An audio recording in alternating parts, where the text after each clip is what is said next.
नमस्कार मित्रों, बहुत बहुत स्वागत है आप सभी का आपके अपने YouTube चैनल निषाद ज्ञान के YouTube प्लेटफॉर्म पर। मैं नितिन उपाध्याय आपका स्वागत करता हूं, अभिनंदन करता हूं आज के इस एपिसोड में। आज का यह क्लास जो है, आज के आपके क्लास के अंदर मिशन दिल्ली पुलिस कांस्टेबल को लेकर के मैं लगातार प्रयासरत हूं। आपको किसी भी तरीके से मैं वीडियो प्रोवाइड करा पाऊं जिससे आपका किसी न किसी रूप में मैं मार्गदर्शक का काम कर पाऊं। यही हमारा जीवन का उद्देश्य है और हम अपने जीवन के उद्देश्य में कतिपय सफल होने का प्रयास कर रहे हैं। और यह जो सफल होने का मैं प्रयास कर रहा हूं, यह सफलता आपके अपनों के सहयोग से ही हो सकता है कि मैं अपने जिस प्रयास के लिए, उद्देश्य के लिए, जिस प्रयास के लिए प्रयासरत हूं, जिस सफलता के लिए प्रयासरत हूं, वह सफलता मुझे तभी मिल सकती है जब अपनों का सहयोग मिले। आपका अपनों का सहयोग जब हमें मिलेगा तभी जाकर के हम और आप मिल करके बुलंदियों पर परचम लहरा पाएंगे। ठीक है, तो उम्मीद करता हूं आज का सेशन आपको अच्छा लगने वाला है। मैं आज क्या पढ़ाने वाला हूं मैं आपको बता दूं। आज मैं जो है आप लोगों के सामने दिल्ली पुलिस कांस्टेबल के प्रीवियस ईयर का पेपर में एक सेट आपको देने वाला हूं। उस सेट में जितने 15 नंबर का मैथ आया था, उस 15 नंबर के मैथ को आपके सामने मैं डिस्कस करने वाला हूं।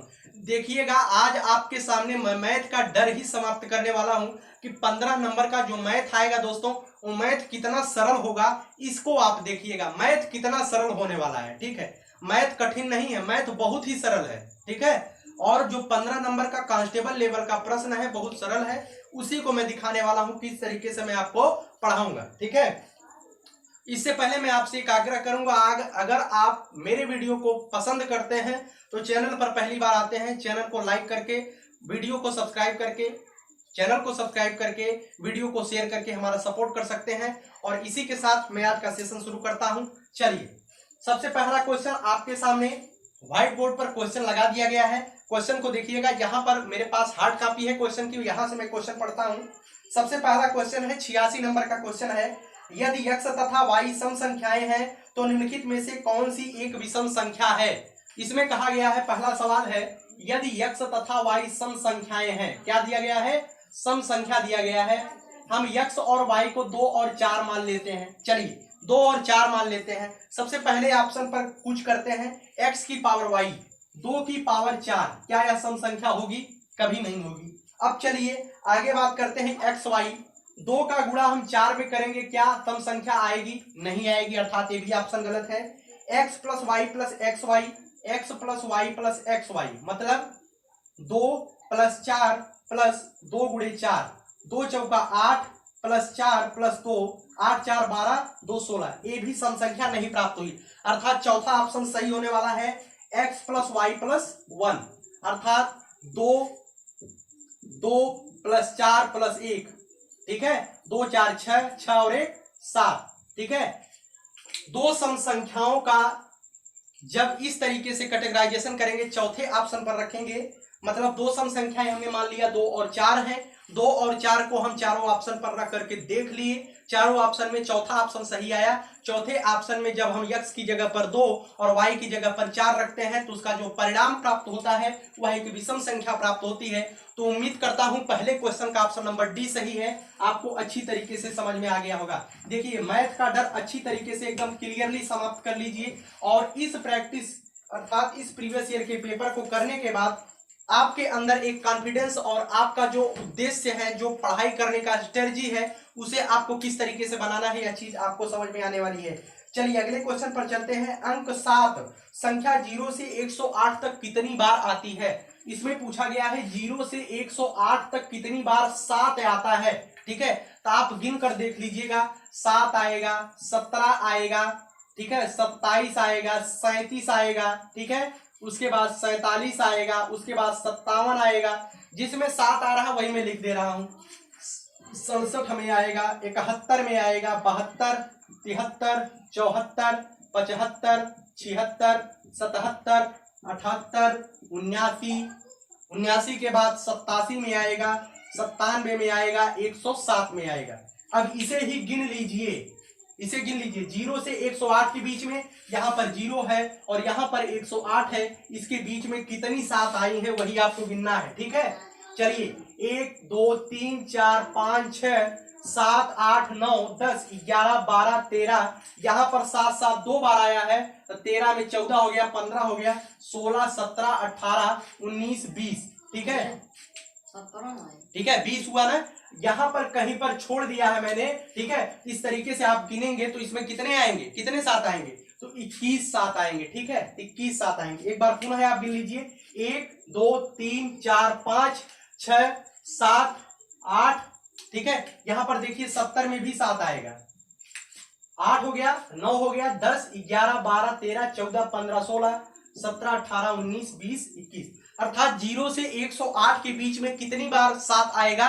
तो इसका जो ऑप्शन नंबर सी है, सी इज द राइट आंसर। चलिए उम्मीद करता हूं दूसरा सवाल भी आपको समझ में आ गया होगा। आप देखिए कितने आसानी से सवाल को आप टेकल कर पा रहे हैं, कितने आसानी से आप सवालों को सॉल्व कर पा रहे हैं। बहुत ही आसान होता है सवाल को करना, वो भी आप दिल्ली पुलिस कांस्टेबल की तैयारी कर रहे हैं, इसमें बहुत बड़े लेवल के सवाल को पढ़ने की आवश्यकता नहीं है। लेकिन हाँ, एक बार आपको गणित को पूरा करने की आवश्यकता है, बल्कि लेवल 1 और लेवल 2 के ही क्वेश्चन करिए, लेकिन आपको एक बार पूरी गणित पढ़नी पड़ेगी। चलिए तीसरे क्वेश्चन पर चलते हैं। तीसरा क्वेश्चन बिल्कुल बच्चों वाला सवाल है। 5 सही 1/2 प्लस 5 सही 1/2 प्लस 7 सही 3/4 प्लस इसमें दिया गया है 8 सही 3/8। इसके आप होमवर्क करिएगा, ये बिल्कुल ही बच्चों वाला सवाल है। 5 दूनी 10 1 11/2 धन 7 चौक 28 3 31/4 धन 8 8 64 64 3 67/8, ठीक है। अब इसे हल करना है, इसका जो एलसीएम आएगा 8 प्राप्त होगा, 2 चौके 8 11 चौक 44 धन 4 दूनी 8 21 दूना 62 धन 8 1 के 8, यहाँ पर 67 हो जाएगा। इसे आप जोड़ लीजिए, 4 2 6 7 13 का 3 हासिल 1 4 6 10 10 6 16 16 1 17 173/8। अब इसे आप गुणा भाग कर दीजिए, ठीक है। 8 दूनी 16, 1 बचा यहाँ पर, फिर 3 आया, 8 1 के 8 5/8, 21 सही 5/8 इज द राइट आंसर। यहाँ पर 21 सही 5/8 नहीं दिया है, डायरेक्टली 173/8 दे दिया है, अर्थात इसका जो ऑप्शन नंबर ए है, ए इज द राइट आंसर। इसे मैं थोड़ा जल्दी से समझाया हूं क्योंकि यह जो है बिल्कुल बच्चों वाला सवाल है, इसमें आपका दिमाग खपाने की कोई आवश्यकता नहीं है। चलिए अगले क्वेश्चन पर चलते हैं। देखिएगा क्वेश्चन कुछ मॉडरेट आएंगे, कुछ ऐसे क्वेश्चन आएंगे जो इजी रहेंगे। तो आपको करना क्या है, आपको मॉडरेट क्वेश्चन को भी टेकल करना है, क्योंकि इजी क्वेश्चन सब बच्चे कर पाएंगे। जो बच्चा मॉडरेट टू हाई पढ़ाई करेगा, अर्थात वह मॉडरेट लेवल भी पढ़ लेगा और हाई लेवल भी पढ़ लेगा, वही बच्चा इस परीक्षा में परचम लहराएगा। चलिए चलते हैं अगले क्वेश्चन की तरफ। एन के किस मान के लिए 43 यन, एन के किस मान के लिए 43 यन 9 से विभाज्य है। आपको 9 से विभाज्यता देखनी है। 43 यन किससे विभाज्य है, 9 से। अब यहां पर देखिए ऑप्शन क्या क्या दिए गए हैं। ऑप्शन में दिया गया है 1 2 7 1 2 7 और 3, ये 4 ऑप्शन दिए गए हैं आपके सामने। अब 9 से आप भाग करिए, 9 दूनी 18 9 3 27 9 चौक 36, 4 बार लेके जाएंगे 36 आएगा, यहाँ पे 7 आएगा। अब यन की जगह पर यहाँ से कोई वैल्यू उठा के रख दीजिए जो 9 से कट जाए। अगर हम यहाँ से 2 को उठा करके यहाँ रख देते हैं तो 9 8 72 हो जाएगा, अर्थात यन का क्या वैल्यू आ जाएगा, यन का वैल्यू जो है 2 प्राप्त हो जाएगा, ठीक है। तो उम्मीद करता हूं यह भी सवाल आपको समझ में आ गया होगा। यन की वैल्यू कितनी आ जाएगी, 2 आ जाएगा, ठीक है। अब एक नियम और भी है, जब आप डिविजिबिलिटी रूल आप पढ़ लेंगे। सवाल सरल है, इसीलिए मैं डिविजिबिलिटी रूल यहाँ पे नहीं पढ़ रहा हूँ, ये सवाल सरल है। 4 धन 3 धन यन, डिविजिबिलिटी रूल 9 की क्या है, 9 की विभाज्यता का नियम यह है कि पूरी संख्याओं को जोड़ करके आप 9 से विभाजित करिए। अगर वह संख्या 9 से विभाजित है तो वह 9 से विभाजित हो जाएगी। 4 3 7, 7 में ऐसी कौन सी संख्या जोड़ देगी 9 से विभाजित हो जाए। 7 में 1 जोड़ेंगे तब भी विभाजित नहीं होगा, 7 में 7 जोड़ेंगे तब भी 9 में नहीं विभाजित होगा, 7 में 3 जोड़ेंगे तब भी 9 से नहीं विभाजित होगा, 7 में अगर 2 जोड़ देंगे तो यह 9 से विभाजित हो जाएगा, जिसका उत्तर 2 आ जाएगा। चलिए चलते हैं अगले क्वेश्चन की तरफ। अगला क्वेश्चन आपके सामने दिया गया है, व्हाइट बोर्ड पर क्वेश्चन लग रहे होंगे, ठीक है। अगला क्वेश्चन है 0.6 इंटू 0.6 इंटू 0.6, उसके बाद फिर दिया गया है प्लस 0.5 इंटू 0.5 इंटू 0.5। क्वेश्चन को आसानी से देखिएगा, 0.6 का 3 बार गुणा किया गया है, अर्थात 0.6 का क्यूब किया गया है। ठीक है, समझिएगा क्वेश्चन को। आगे 0.5 का जो है 0.5 का 3 बार गुणा किया गया, अर्थात इसका क्यूब दिया गया है। फिर नीचे आप चलिए हर में काम करना शुरू करते हैं। हर में 0.6 इंटू 0.6 दिया है, अर्थात 0.6 का होल वर्ग दिया है। उसके बाद आगे बात करते हैं, प्लस 0.5 का होल वर्ग हो जाएगा। ठीक है, 0.5 का 2 बार गुणा है। उसके बाद 0.6 और 0.5 का जब आप गुणा करेंगे तो 0.3 आएगा, अर्थात 0.6 गुणे 0.5 कर दिया गया है। ठीक है, चलिए यहां पर मैं आपको बताता हूं, ए क्यूब, ए की जगह पर मैं 0.6 ले लेता हूं, बी की जगह पर 0.5 ले लेता हूं। एक चीज आप जानते हैं, ए क्यूब बटे बी क्यूब, यहां पर हो जाएगा a square plus b square plus a B.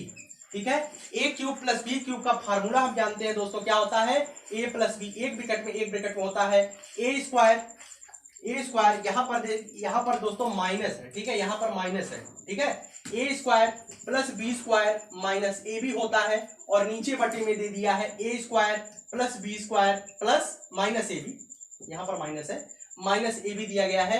A square plus b square minus a b से कैंसिल हो जाएगा, ए प्लस बी बचेगा ना, ए प्लस बी की वैल्यू ए की जगह पर ए रख दीजिए, 0.6 इंटू 0.5 जोड़ देंगे, 6 5 11 का 1 हासिल 1, 1.1 इज द राइट आंसर। इसका जो आंसर आएगा वो ऑप्शन नंबर बी सही हो जाएगा। ठीक है, ऑप्शन नंबर बी सही हो जाएगा। उम्मीद करता हूं यह सवाल आपको अच्छे तरीके से समझ में आ गया होगा। ए क्यूब प्लस बी क्यूब का फार्मूला आपको पता होना चाहिए। इस सवाल में कुछ भी नहीं है, केवल फार्मूला बेस पे सवाल दिया गया है। चलिए अगले क्वेश्चन पर चलते हैं। देखिएगा, बिल्कुल स्किप मत करिएगा वीडियो को अगर आप स्किप करते हैं तो आप सवाल को भूल जाएंगे, आप सवाल नहीं कर पाएंगे। चलिए चलते हैं अगले क्वेश्चन की तरफ। 91 नंबर का क्वेश्चन है, यदि किसी संख्या के 70% में से 90 घटाने पर मैं किसी संख्या को यक्स मान लेता हूं, एक्स के 70% में से 90 को मैं घटा देता हूं, तो वह संख्या कितनी प्राप्त होती है।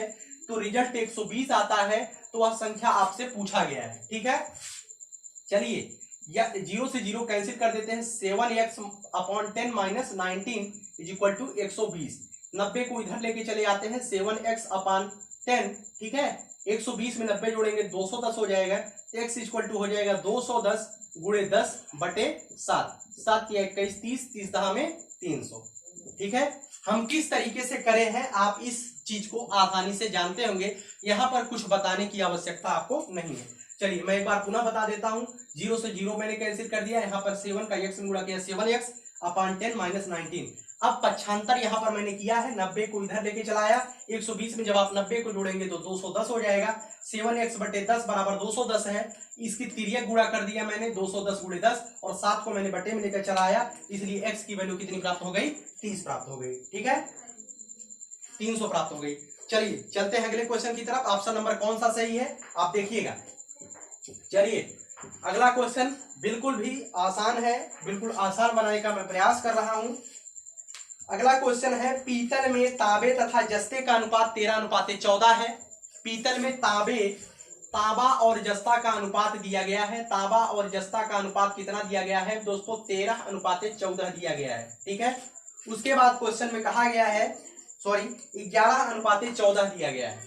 उसके बाद कहा गया है 150 किलोग्राम पीतल में तांबे की मात्रा क्या होगी, अर्थात पूरा जो पैकेज है आपके पास 150 किलोग्राम का है, 150 किलोग्राम को 11:14 के अनुपात में आपको बांटना है। तो क्या पूछा है आपसे, इसमें पूछा है आपसे पीतल में तांबे की मात्रा क्या होगी।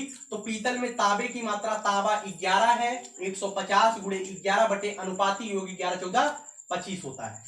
ठीक है, एक किस तरीके से निकालते इसे आप ध्यान रखिएगा। कुल मात्रा आपको दिया गया है 150 केजी, इंटू इसमें किससे गुणा किया गया है, जिसका मान आपसे पूछा जाएगा। पीछे चलिए, जिसका मान आपसे पूछा गया है, जैसे 11 का मतलब तांबा का मान आपसे पूछा गया, तांबे में कितना किलोग्राम है, तो तांबे का जो अनुपात है उससे हम गुणा करेंगे, और नीचे भाग किससे करेंगे, अनुपाती योग से भाग कर देंगे।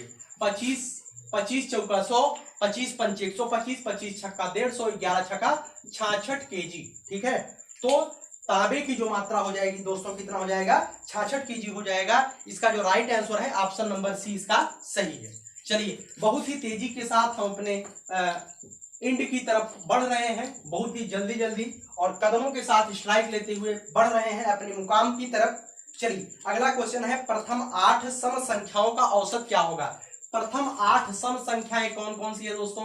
2 है, 4 है, 6 है, 8 है, 10 है, 12 है, 14 है। ठीक है, 2 2 4 2 6 7 और एक इसमें जोड़ लीजिए 16 बटे 8 कर दीजिए। 8 से इसमें आपको डिवाइड करना है। औसत पूछा गया ना, संख्याओं का योग बटे संख्याओं की पदों की संख्या, पदों का योग बटे पदों की संख्या। 2 4 6 प्रथम 8 सम संख्या पूछी गई है, तो 2 4 6 8 इस तरीके से 8 सम संख्या आप लिख लेंगे और उसमें 8 से भाग दे देंगे। इसे जब आप जोड़ेंगे 2 4 6 6 12 8 20 10 22 22 12 32 14 32 10 42 4 46 10 56 6 72। ठीक है, कितना आ जाएगा? 72 आ जाएगा। ठीक है, 72 बटे 8 कर दीजिए, 8 का आप गुणा कर दीजिए, 8 9 72। इसका जो राइट आंसर आएगा कितना प्राप्त होगा? 9 प्राप्त होगा। ठीक है, इसमें जो राइट आंसर है बी है। बिल्कुल ही बच्चों वाला सवाल है, इसे बहुत ज्यादा समझाने की कोई आवश्यकता नहीं है। इसका ऑप्शन नंबर बी सही है। चलिए चलते हैं अगले क्वेश्चन की तरफ। अगला क्वेश्चन आपके सामने है। चलिए चलते हैं अगले क्वेश्चन की तरफ चलते हैं। अगला क्वेश्चन आपके सामने दिया गया है, यदि एक व्यापारी वस्तुओं के मूल्य को क्रय मूल्य से 20% अधिक अंकित करता है। मैं मानता हूं उस व्यापारी के वस्तु का क्रय मूल्य 100 रुपया था और जो वह अंकित कर रहा है 20% अधिक कर रहा है, अर्थात 120 रुपया अंकित कर रहा है। अब कहा गया है यदि वह 20% छूट देने के बाद वह 120 रुपए पर 20% की छूट दे देता है, तब उसका जो विक्रय मूल्य होगा वो 120 गुणे 80 बटे 100 हो जाएगा। इसे आप जानते हैं, अगर आप नहीं जानते हैं तो लाभ हानि का वीडियो हमारा देख लीजिए। 0 से 0 कैंसिल, 12 8 96 आ गया, अर्थात 96 आ गया जो आपने माना है। ठीक है, लेकिन छूट देने के बाद वस्तु को 600 रुपए में बेचता है। ठीक है, तो 96 की जो वैल्यू है वो 600 के बराबर है। ठीक है, 96 की वैल्यू इसमें कितना है? 600 के बराबर है। उसने कहा है कि वस्तु का अंकित मूल्य क्या होगा, तो 120 की वैल्यू आपको निकाल लेना है। 96 बराबर 600 के है, तो 120 बराबर हो जाएगा 600 बटे 96 गुणे 120। कितना आ जाएगा? 12 8 96, 12 दहा में 120, 2 चौका 8, 2 बचे 10, 4 4 1 4 15 चौका 60, 15 बचे 75, 750 आ जाएगा। ठीक है, इसका उत्तर आपको नहीं मिल रहा होगा ऑप्शन में, क्योंकि प्रश्न में कुछ दूसरा कहा गया। प्रश्न में कहा गया अंकित मूल्य निकालिए, लेकिन जो इसका उत्तर दिया है वो कहा है क्रय मूल्य। अगर आप 120 की जगह पर 100 कर देंगे तो उसका उत्तर भी मिल जाएगा, उत्तर आएगा 625। लेकिन जो क्वेश्चन के अनुसार दिया गया है, क्वेश्चन के अनुसार इसका उत्तर 750 आएगा। ठीक है, चलिए एक क्वेश्चन विवादित था, कमीशन ने भी इसे विवादित माना था, 1 नंबर इसमें दिया था। चलिए अगले क्वेश्चन पर चलते हैं। चीनी के मूल्य में 20% की कमी होने के कारण, चीनी के मूल्य पहले 100 था अब 80 हो गया। चीनी का मूल्य पहले 100 रुपया था अब 80 हो गया। इसका अनुपात आप निकाल लीजिए, 2 पचे 10, 2 चौका 8, 5:4 का अनुपात है मूल्य में। ठीक है, मूल्य में कितने का अनुपात है? 5:4 में। मैंने कभी बताया था जब मैं अनुपात पढ़ा रहा था, मूल्य और मात्रा में व्युत्क्रमानुपाती होता है। मूल्य में 5:4 का अनुपात है, तो मात्रा में 4:5 का अनुपात हो जाएगा। ठीक है, अब आगे क्वेश्चन को पढ़िए। 100 रुपए में 4 किलोग्राम चीनी अधिक खरीद पाता है। 100 रुपए में 4 किलोग्राम अधिक, यहाँ पर जो अधिकतम हुआ है 4 से 5 किलो अधिक खरीदा। पहले 4 केजी खरीदता था, अब 5 केजी खरीद रहा है। यहाँ पर जो अनुपातिक बढ़ोतरी आई है 1 किलो का आई है, लेकिन रियल में 1 जो है 4 के बराबर है।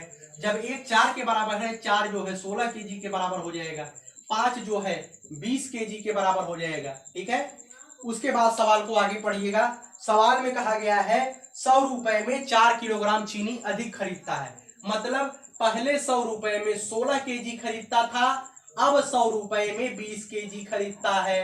ठीक है, अब 100 रुपए में 20 केजी खरीदता है, तो वर्तमान में 1 केजी का मूल्य कितना हो जाएगा? तो 100/20 हो जाएगा, अर्थात 5 रुपया प्रति केजी हो जाएगा। ठीक है, तो उम्मीद करता हूं यह सवाल भी आपको समझ में आ गया होगा। यहाँ अगर समझ में नहीं आया आप इसे फिर से समझ लीजिएगा। मैं मानता हूं किसी वस्तु का चीनी का जो मूल्य है 100 से 80 हो गया, 20% घट गया मतलब 80 हो गया।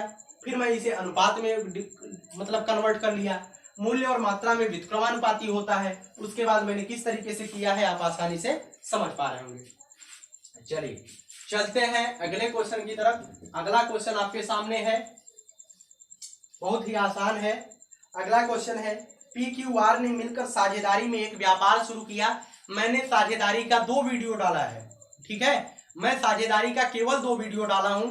अगर वो दोनों वीडियो आप देख लेते हैं तो मैं मानता हूं और 110% दावा करता हूं कि साझेदारी का एक भी क्वेश्चन आपका दिल्ली पुलिस कांस्टेबल में नहीं छूटेगा। साझेदारी चैप्टर ही बहुत छोटा है। चलिए यहां पर मैं बताता हूं, पी क्यू आर ने मिलकर साझेदारी में एक व्यापार शुरू किया। उनकी पूंजियों का अनुपात 3:4:7 है। 3:4:7 है। 21,000 का लाभांश होता है। उसने पूछा है पी क्यू आर का अनुपात दिया गया है, आर का हिस्सा कितना होगा। आर का हिस्सा आपसे पूछा गया है, ठीक है। तो आर का हिस्सा हो जाएगा 21,000। किसका हिस्सा पूछा गया, फिर से देख लेता हूं। आर का लाभांश पूछा गया है 21,000 गुणे 7 बटे अनुपाती के योग 4 3 7 7 14, 7 दूनी 14, 2 से जब काटेंगे कितना आ जाएगा 10,500 रुपया। तो आर का लाभांश हो जाएगा 10,500 रुपया, ठीक है। तो सरल सवाल है, इसमें कुछ करना नहीं है, डायरेक्टली 21,000 को 3 4 7 में डिवाइड करना है, ठीक है। चलिए इसका जो राइट आंसर मैं आपको ऑप्शन नंबर बता देता हूं। ऑप्शन नंबर सी इसका राइट आंसर है, ठीक है। चलिए चलते हैं अगले क्वेश्चन की तरफ। धीरे धीरे कदमों की तरफ धीरे धीरे बढ़ रहे हैं क्वेश्चन की तरफ, ठीक है।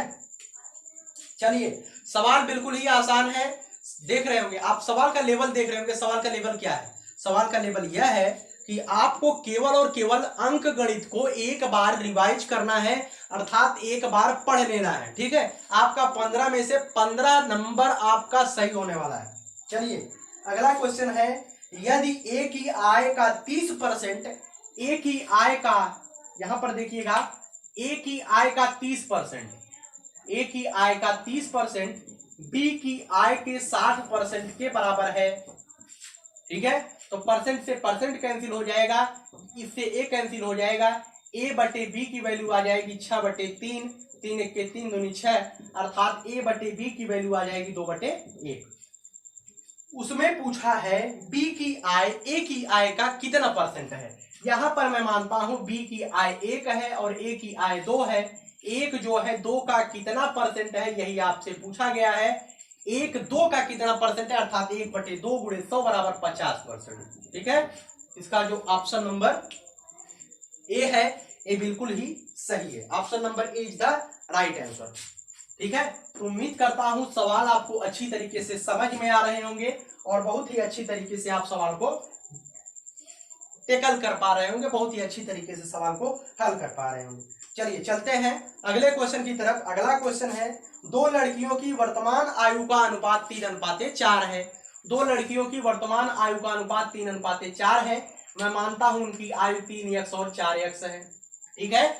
उसने कहा है 5 वर्ष पश्चात, मैं इसमें 5 से 5 जोड़ देता हूं, इसमें भी 5 जोड़ देता हूं। 5 वर्ष पश्चात उनकी आयु का अनुपात कितना हो जाता है, 4:5 हो जाता है। मैं इस सवाल को बिल्कुल बेसिक से लगा रहा हूं। लड़कियों की आय का अनुपात 3:4 था, मैंने कहा 3x 4x, 5 वर्ष बाद का 5 5 जोड़ दिया और इनका अनुपात 4/5 रख दिया, कुछ किया नहीं अपने मन से। चलिए सीधा गुणा कर लीजिए, 5 या 15x प्लस 25 बराबर 4 चौका 16x प्लस 20। यहां से x की वैल्यू कितनी आ जाएगी, 5 के बराबर आ जाएगी, अर्थात इनकी वर्तमान आयु 15 हो जाएगी। 5 या 15, इसकी हो जाएगी 5 चौका 20। लेकिन सवाल में और आगे कुछ कहा गया है। सवाल में पूछा गया है 7 वर्ष पश्चात उनकी आय का अनुपात क्या होगा। 7 वर्ष पश्चात कितनी हो जाएगी, 22 हो जाएगी। ये 7 वर्ष पश्चात कितनी हो जाएगी, 27 हो जाएगी। इनकी आय का अनुपात कितना हो जाएगा, 22:27 हो जाएगा, ठीक है। इसका जो राइट आंसर है वो है option number B. Option number B इसका राइट आंसर है, 22:27। तो बहुत ही हल्का सवाल है, इसमें कुछ बताने की आवश्यकता नहीं है। चलिए एकदम अंतिम क्वेश्चन की तरफ करते हैं। अंतिम क्वेश्चन आपके सामने दिया गया है, बहुत ही अच्छी तरीके से, बहुत ही स्पीड में मैंने सवाल को कराया है, क्योंकि आपके सामने आज के बाद से लगातार प्रैक्टिस सेट की भरमार लगाने वाला हूं। एक से एक क्वेश्चन आपके सामने कराऊंगा और इस तरीके से तैयारी कराऊंगा, आपका 100% दिल्ली पुलिस कांस्टेबल को मैं निकलवा के रहूंगा। केवल और केवल आप भरोसा रखिए, सफलता की गारंटी मैं लेता हूं। हालांकि आपको परिश्रम करना पड़ेगा, क्योंकि परिश्रम का कोई तोड़ नहीं होता है। चलिए आगे है, ABC मिलकर किसी कार्य को 16 दिन में करते हैं। बहुत ही आसान सवाल है वर्क एंड टाइम का। ABC मिलकर के किसी काम को 16 दिन में करते हैं। B और C उसी काम को कितने दिन में करते हैं? 20 दिन में करते हैं। B और C उसी काम को कितने दिन में करते हैं? 20 दिन में करते हैं। तो पूरा काम क्या हो जाएगा? पूरा काम इनका जो लासा होता है वही पूरा काम होता है। 80 मैंने मान लिया। तो ABC एक दिन में 5 खंबे, ठीक है, मैं खंबे कर रहा हूं अर्थात वृक्ष। पूरा काम कितना हो गया? 80, ठीक है। अगर आप वर्क एंड टाइम नहीं पढ़े हैं तो मैं पढ़ा दूंगा कभी, बहुत ही आसान होता है। पूरा मैंने मान लिया, पूरा आपको 80 वृक्ष 80 पौधे लगाने हैं, 80 पौधे लगाने हैं आपको। ABC तीनों मिलकर के 16 पौधे लगाते हैं, ठीक है। 16 दिन में पौधों को गाड़ देते हैं, 16 दिन में पौधों को लगा देते हैं। तो ABC एक दिन में 5 पौधे लगाएंगे, ठीक है, और B और C मिलकर के एक दिन में 4 पौधे लगाएंगे। आपसे पूछा गया है ए अकेले उस काम को कितने दिन में कर सकता है? ए अकेले उस काम को कितने दिन में कर सकता है, ठीक है। आपसे यही सवाल पूछा गया है। ABC एक दिन में 5 खंभे लगाते हैं, 5 वृक्ष लगाते हैं, 5 पौधे लगाते हैं।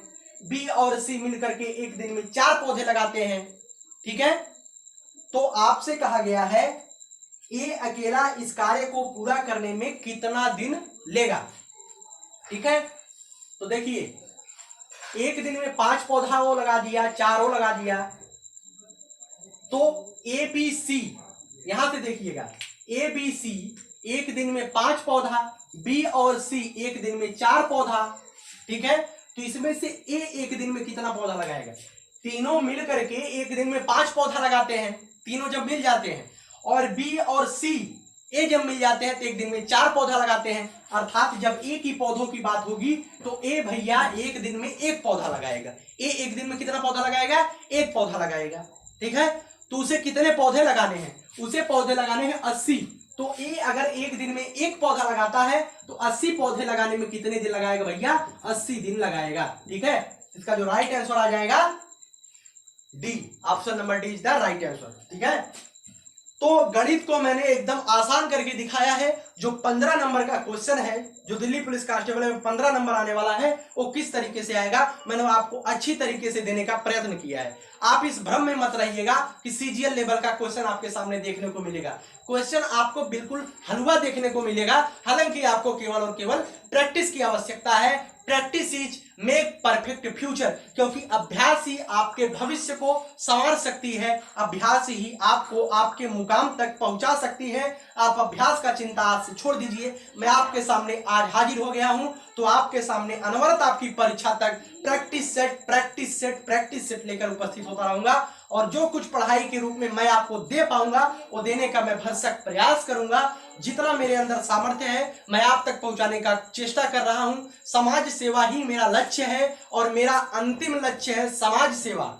आपकी सेवा करना हमारा धर्म है। मैंने स्टूडियो का वीडियो आपको दिया था कि मैं किस तरीके से, मेरा एक जुनून है, एक हौसला है। मैं जब छोटा था, 7वीं 8वीं में पढ़ता था, तभी से मेरा पढ़ाने का शौक था और उसी शौक के माध्यम से आज तक मैं यूट्यूब पर आया हूं और उसी शौक के माध्यम से आपको पढ़ाने का मैं प्रयत्न कर रहा हूं। मेरा कोई उद्देश्य नहीं है मैं यहां से धनार्जन करूं। धनार्जन करने के लिए अगर हमारे पास क्षमता होगी तो हम जो है कहीं ना कहीं से धनार्जन कर लेंगे, ठीक है। अगर आपके पास टैलेंट है तो धनार्जन में आपकी कोई दिक्कत नहीं होने वाली है। मैं केवल और केवल समाज सेवा को लेकर के यूट्यूब के प्लेटफॉर्म पर उपस्थित हुआ हूं और केवल और केवल समाज सेवा, ठीक है। तो आपको अगर मार्गदर्शक के रूप में काम करता है, सभी वीडियो आपको पसंद आते हैं तो वीडियो को लाइक करके थोड़ा सा मेरा मोटिवेशन देने के लिए मैं और अच्छी तरीके से आपका सहयोग कर पाऊं, इसके लिए आपको करना क्या है? आपको वीडियो को लाइक करना है, चैनल को सब्सक्राइब करना है और दूसरों तक इसे शेयर करना है। अगर आप ऐसा करते हैं तो मैं संतुष्ट होऊंगा।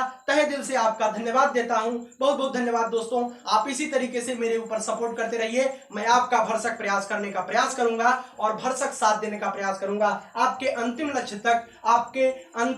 तक आपके साथ रहने वाला हूं, ठीक है। तो मैं एक लाइन आपके सामने बोलना चाहता हूं। एक शेर है, बहुत ही अच्छी तरीके से आपको जुटना कैसे है, आपको पढ़ाई में मन कैसे लगाना है, आपको पढ़ाई में किस तरीके से मन लगाना। बाधाएं हैं कौरव दल की, आपके सामने कितनों भी बड़ी विपत्ति आ जाए, लेकिन इस चीज को याद रखिएगा, बाधाएं हैं कौरव दल की, इन सब पर तुम कूच करो। बाधाएं हैं कौरव दल की, इन सब पर तुम कूच करो। अर्जुन सा योद्धा बनकर गांडीव लेकर युद्ध करो, गांडीव लेकर युद्ध करो, फाड़ देंगे पेपर को। जय हिंद साथियों।